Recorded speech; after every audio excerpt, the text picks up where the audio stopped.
মুমিন হতে রাজি আছি তো? রাজি আছি। মুমিনের শাখা কয়টা? মুমিনের শাখা হলো 70টা, বুখারী বর্ণনা, আর মুসলিম শরীফের 60টা। প্রথমটা হলো লা ইলাহা ইল্লাল্লাহ, মানে আমি কারো আইন মানি না। আপনি ধর্মীয় বইয়ের ভিতরে দুর্গার ছবি দিবেন, এটা আমাকে মানতে হবে? আপনি শরীফার গল্প বানানো, এটা মানতে হবে?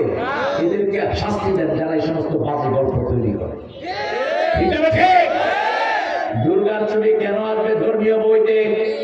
হিন্দু ভাইদের বইতে দুর্গার ছবি আছে, কোনো সমস্যা? আমাদের ইসলামের বইতে কেন আসবে এটা? প্রত্যেকের ধর্মীয় স্বাধীনতা আছে না নাই? আছে। তাদের বইতে তো আমাদের মসজিদের ছবি আমরা দাবি করি না। এই জন্য এগুলো বুঝবেন। কালেমা মানে হলো আপনি আইন মানবেন কার?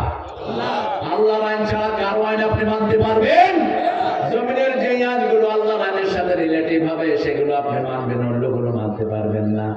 সে আল্লাহ রাব্বুল আলামিন বলছেন ঈমান আছে কিনা তার প্রথম প্রমাণ হলো সালাত। প্রথম প্রমাণ কি? সালাত। আজকে ফজরের নামাজ অনেকেই পড়ি নাই। ফজর যারা পড়বে না তারা মুনাফিক, এশা যারা পড়ে না তারা মুনাফিক। আসকালুস সালাত লিল মুনাফিকিন, মুনাফিকের জন্য সবচেয়ে কঠিন নামাজ হলো ফজর এবং রাসূল বলছেন এই দুই নামাজ যারা পড়বে তারা জান্নাতি হয়ে যাবে। মান সাল্লাল ফারদাইন, দুই ঠান্ডার নামাজ যারা পড়বে তারা জান্নাতি। তারা কি?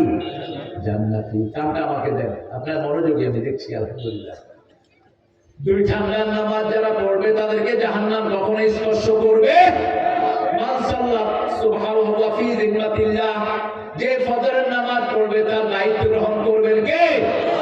আল্লাহ দায়িত্ব গ্রহণ করবেন। রাসূল বলছেন শয়তানদেরকে শৃঙ্খলিত করা হয়, জান্নাতের সব দুয়ার খোলা, জাহান্নামের সব দরজা বন্ধ। আর প্রতি রাতে হাজার হাজার লক্ষ লোককে মাফ করে দেন কে? আল্লাহ যেন তাদের মধ্যে আমাদেরকে শামিল করে দেন। রাসূল বলছেন, মসজিদে মিম্বারিতে উঠছেন আর আমিন বলছেন, আমিন আমিন। ফির সাহাবায়ে কেরাম বললেন, ইয়া রাসূলুল্লাহ কার সাথে আপনি আমিন বলছেন? whom you are talking to, আপনি কার সাথে কথা বলছেন?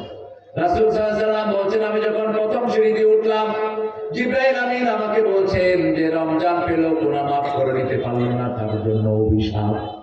আমি বললাম আমিন। দ্বিতীয় সিঁড়িতে উঠলাম, আমাকে বলা হলো পিতামাতা পেল খেদমত করতে পারলো না, খেদমত করে গুনাহ মাফ করতে পারলো না, তার জন্য অভিশাপ। আমি বললাম আমিন।